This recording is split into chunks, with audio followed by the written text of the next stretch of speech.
हरियाणा के जेलों में ट्रांसजेंडर कैदियों के लिए अलग बैरक और थानों में अलग लॉकअप मौजूद न होने पर पंजाब हरियाणा हाईकोर्ट ने हैरानी जताते हुए अब जेलों में इनके लिए अलग टॉयलेट को लेकर पंजाब सरकार को जवाब दाखिल करने का आदेश दिया है। याचिका दाखिल करते हुए चंडीगढ़ निवासी एडवोकेट सनप्रीत सिंह ने हाईकोर्ट को बताया कि केंद्र सरकार ने 2019 में ट्रांसजेंडर प्रोटेक्शन एक्ट पास किया था और 2020 में इससे जुड़े नियम अधिसूचित किए गए। 10 जनवरी 2022 को केंद्र सरकार ने सभी राज्यों और केंद्र शासित प्रदेशों के मुख्य सचिवों और डीजी जेल को पत्र लिखा था और ट्रांसजेंडर कैदियों के लिए अलग सुविधाओं की व्यवस्था करने को कहा था। याची ने भी कहा कि जेलों में ट्रांसजेंडर कैदियों की सुरक्षा को ध्यान में रखते हुए अलग बैरक होने चाहिए। इसके साथ ही थाने और चौकियों में ट्रांसजेंडर कैदियों के लिए अलग लॉकअप की सुविधा भी होनी चाहिए।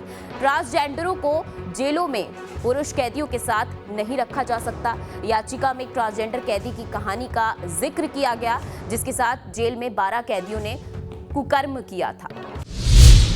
हरियाणा के जेलों में ट्रांसजेंडर कैदियों के लिए अलग बैरक और थानों में अलग लॉकअप मौजूद न होने पर पंजाब हरियाणा हाईकोर्ट ने हैरानी जताते हुए अब जेलों में इनके लिए अलग टॉयलेट को लेकर पंजाब सरकार को जवाब दाखिल करने का आदेश दिया है। याचिका दाखिल करते हुए चंडीगढ़ निवासी एडवोकेट सनप्रीत सिंह ने हाईकोर्ट को बताया कि केंद्र सरकार ने 2019 में ट्रांसजेंडर प्रोटेक्शन एक्ट पास किया था और 2020 में इससे जुड़े नियम अधिसूचित किए गए।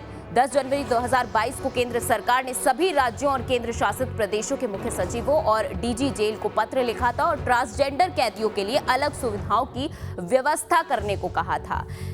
याची ने भी कहा कि जेलों में ट्रांसजेंडर कैदियों की सुरक्षा को ध्यान में रखते हुए अलग बैरक होने चाहिए। इसके साथ ही थाने और चौकियों में ट्रांसजेंडर कैदियों के लिए अलग लॉकअप की सुविधा भी होनी चाहिए। ट्रांसजेंडरों को जेलों में पुरुष कैदियों के साथ नहीं रखा जा सकता। याचिका में एक ट्रांसजेंडर कैदी की कहानी का जिक्र किया गया, जिसके साथ जेल में 12 कैदियों ने कुकर्म किया था। हरियाणा के जेलों में ट्रांसजेंडर कैदियों के लिए अलग बैरक और थानों में अलग लॉकअप मौजूद न होने पर पंजाब हरियाणा हाईकोर्ट ने हैरानी जताते हुए अब जेलों में इनके लिए अलग टॉयलेट को लेकर पंजाब सरकार को जवाब दाखिल करने का आदेश दिया है। याचिका दाखिल करते हुए चंडीगढ़ निवासी एडवोकेट सनप्रीत सिंह ने हाईकोर्ट को बताया कि केंद्र सरकार ने 2019 में ट्रांसजेंडर प्रोटेक्शन एक्ट पास किया था और 2020 में इससे जुड़े नियम अधिसूचित किए गए। 10 जनवरी 2022 को केंद्र सरकार ने सभी राज्यों और केंद्र शासित प्रदेशों के मुख्य सचिवों और डीजी जेल को पत्र लिखा था और ट्रांसजेंडर कैदियों के लिए अलग सुविधाओं की व्यवस्था करने को कहा था। याची ने भी कहा कि जेलों में ट्रांसजेंडर कैदियों की सुरक्षा को ध्यान में रखते हुए अलग बैरक होने चाहिए। इसके साथ ही थाने और चौकियों में ट्रांसजेंडर कैदियों के लिए अलग लॉकअप की सुविधा भी होनी चाहिए।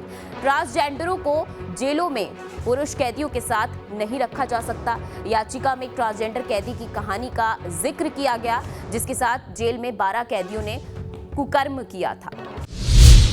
हरियाणा के जेलों में ट्रांसजेंडर कैदियों के लिए अलग बैरक और थानों में अलग लॉकअप मौजूद न होने पर पंजाब हरियाणा हाईकोर्ट ने हैरानी जताते हुए अब जेलों में इनके लिए अलग टॉयलेट को लेकर पंजाब सरकार को जवाब दाखिल करने का आदेश दिया है। याचिका दाखिल करते हुए चंडीगढ़ निवासी एडवोकेट सनप्रीत सिंह ने हाईकोर्ट को बताया कि केंद्र सरकार ने 2019 में ट्रांसजेंडर प्रोटेक्शन एक्ट पास किया था और 2020 में इससे जुड़े नियम अधिसूचित किए गए।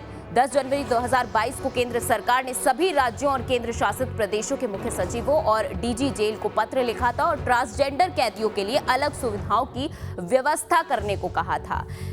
याची ने भी कहा कि जेलों में ट्रांसजेंडर कैदियों की सुरक्षा को ध्यान में रखते हुए अलग बैरक होने चाहिए। इसके साथ ही थाने और चौकियों में ट्रांसजेंडर कैदियों के लिए अलग लॉकअप की सुविधा भी होनी चाहिए। ट्रांसजेंडरों को जेलों में पुरुष कैदियों के साथ नहीं रखा जा सकता। याचिका में एक ट्रांसजेंडर कैदी की कहानी का जिक्र किया गया, जिसके साथ जेल में 12 कैदियों ने कुकर्म किया था।